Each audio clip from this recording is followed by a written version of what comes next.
La Gambie s'attaque à l'inventaire du règne de l'ex-président Yahya Jammeh. Une commission est chargée de faire toute la lumière sur les violations des droits de l'homme commises sous son régime.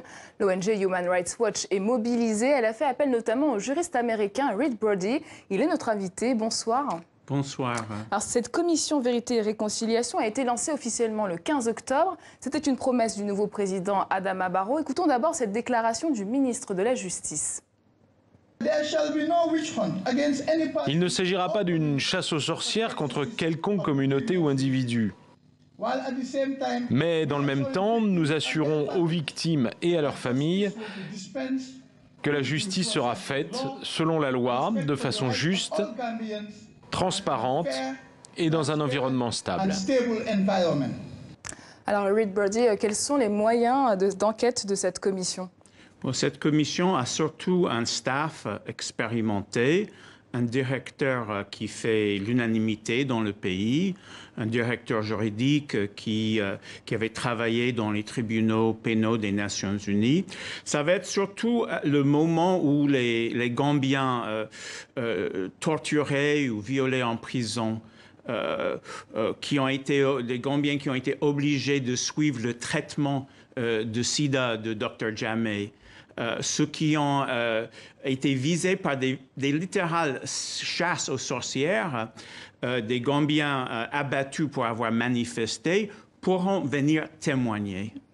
Alors, l'ONG Human Rights Watch a déjà mené des entretiens avec d'anciens militaires de Yahya Jammeh. Qu'est-ce qui ressort et quels sont les gros dossiers ? Bon, en fait, le plus gros dossier, c'est un massacre en 2005 d'à peu près 56 migrants du Ghana, Togo, Côte d'Ivoire, Sénégal et Nigeria, qui voulaient gagner l'Europe, mais en transitant la Gambie, ils ont été tous arrêtés et nos enquêtes montrent qu'ils étaient exécutés par les junglers, donc l'escadron de la mort qui répondait aux ordres de Yahya Jammeh. Ils étaient regroupés sous les ordres des adjoints de Jammeh dans les différents services. Ils ont été amenés à travers la frontière en Casamance, et en Casamance au Sénégal, ils ont été exécutés et enterrés. Mais pourra-t-on faire un inventaire de ces exactions commises dont vous parlez en 2 ans ? Je pense que nous savons déjà aujourd'hui beaucoup plus sur les exactions du régime Yahya Jammeh qu'on le savait il y a 1 an.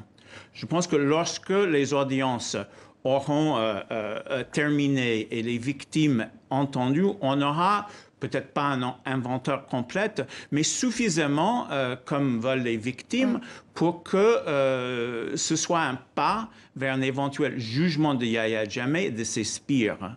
Et quelles sont les chances ?